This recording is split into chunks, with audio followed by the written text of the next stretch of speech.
Hey everyone, we're on the grass at Joe Nall and we're hanging out in front of the Horizon tent. We're here with Allie and Craig, and we are going to look at some of the airplanes that they brought for the show. I'm going to step out and just let's talk about what we're looking at and what we're flying today. We're trying to fly everything, Jim. So let's start. You want to start over here with the ASW-20? This is our Hangar 9 ASW-20 4.7 meter sailplane. Good for aerotow and electric. I'm going to let Ali tell you about some of the modifications he made, but this is a product we still sell, very popular with the scale sailplane crowd. It's pretty much a standard Hangar 9 ASW. All I did was rehinge the flap surface so I could use them as ailerons to improve roll control, and that's only because I wanted to make it more aerobatic. The power system, everything else is the same as it comes from the box. I painted the prop and spinner red just so it blends in, so I can fly it as a glider or as a powered aerobat, and it's great fun. I enjoy this one a lot. A lot of model for $999.99 in stock with us. And what about the Ultra Stick? I mean, this is a plane I think all of us have owned.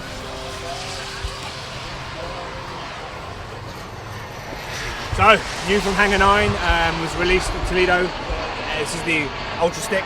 This particular one has a slightly larger than the recommended power plant because we use it for aerotowing. Super versatile aeroplane. Pretty much, I think anyone that's been in the hobby for any amount of time's had flight time on an Ultra Stick. Dead easy to build, dead easy to rig, really good beta winter airplane you can just go out and have a blast with any time. We have 3 examples here, the Evo 33 and the electric version, and obviously the aerotow version. And then we have a special on this, special feature on this, but this is a new airplane on the grass, correct? Yeah, Jim, this is the RV4 30cc size from Hangar 9, new last week. Very versatile sport airplane, scale obviously. Full-size RV is an icon amongst the home building community, and we thought it was time we had another one in the Hangar 9 lineup. So 85-inch wingspan, very good size, 2-piece wing, 2-piece tail, comes with flaps, lights are installed, take a 30cc 2-stroke, up to a 60cc 4-stroke, and Ali's got one, actually this guy here is on electric power also, 10 and 12S friendly. Big top hatch, a lot of fun for everybody to fly. Digging those built-in lights, wingtips. Yeah, those are great. Everyone, while we're doing this, I need to ask Miss Ashley, what is your favorite airplane on the grass, Ash? I don't know. I like. Well, we got a little bit of. Just kidding. I really like this one a whole lot. Recuse yourself. Here we go. Silly me for thinking I knew something. It's a Cessna 150 aerobat, pretty much known to anyone that knows aircraft, but the difference is it flies so well. It's fully aerobatic, much more so than the full-scale version would be. Silly, almost near 3D aerobatic capability, slow speed, high speed, a real blast to, a bit like the RV, shoot, touch and goes with, or then if you decide to go and fly like an animal in a heartbeat, it switches. Carbon Cub, it's a couple of years old now. This was my first design when I came to Hangar 9, still selling really well. It's an iconic aircraft.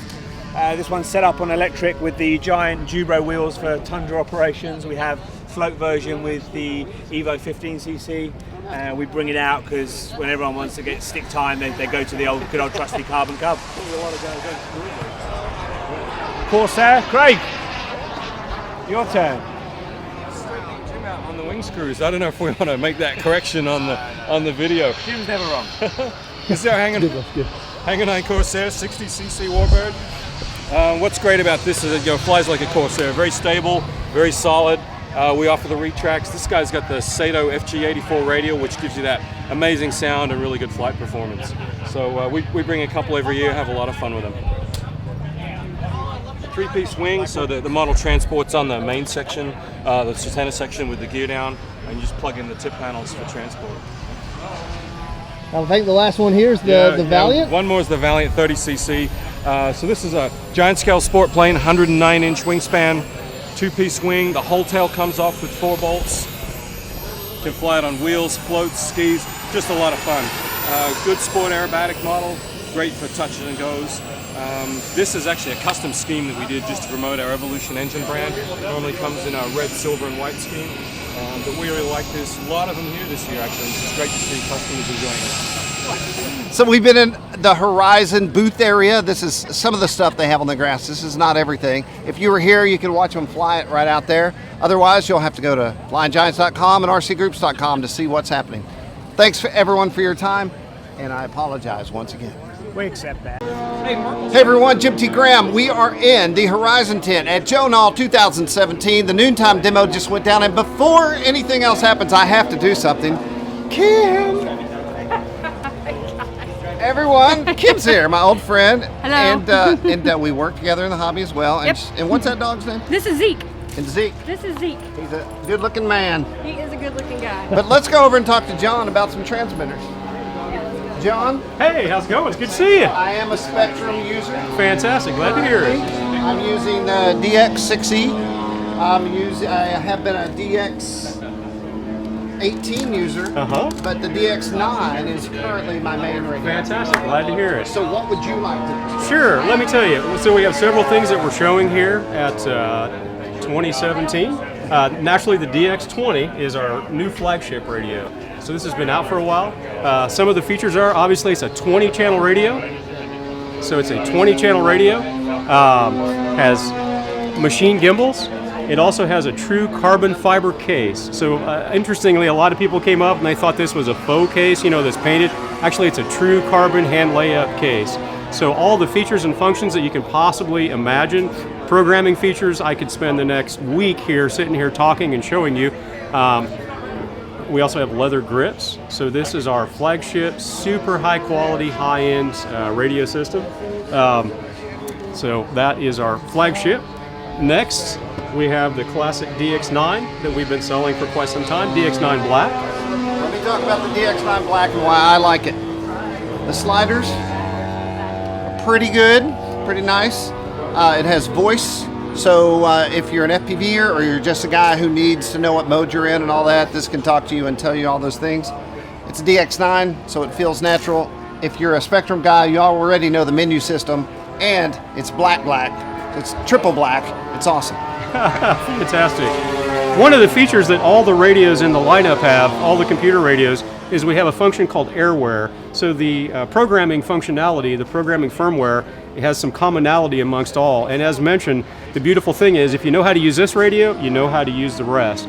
In addition, you have the advantage, if I program a model in this particular radio, I can then download that to an SD card and I can upload it to any of the rest of the radios. So it's really cool at a place here where everybody's letting everybody else fly airplanes. In fact, we let our customers fly our airplanes and so on.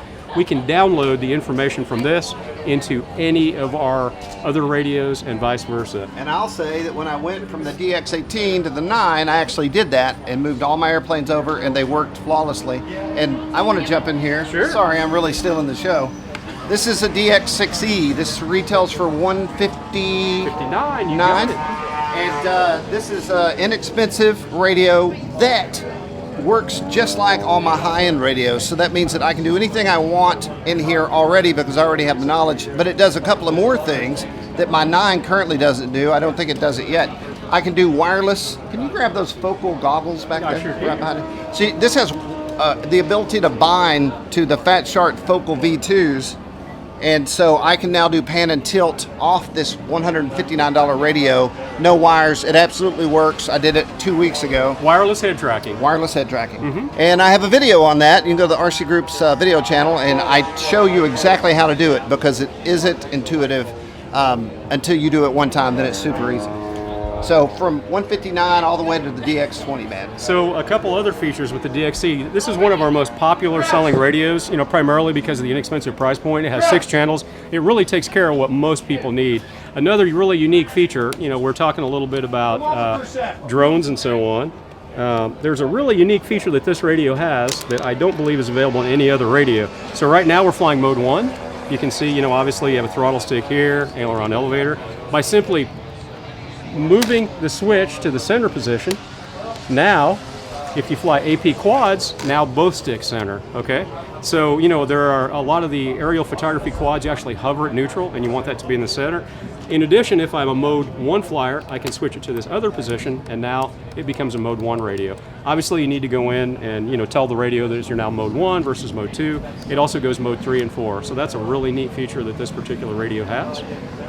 And so the programming functionality, again, it shares many of the commonality amongst the rest of the radios. You can store models in this.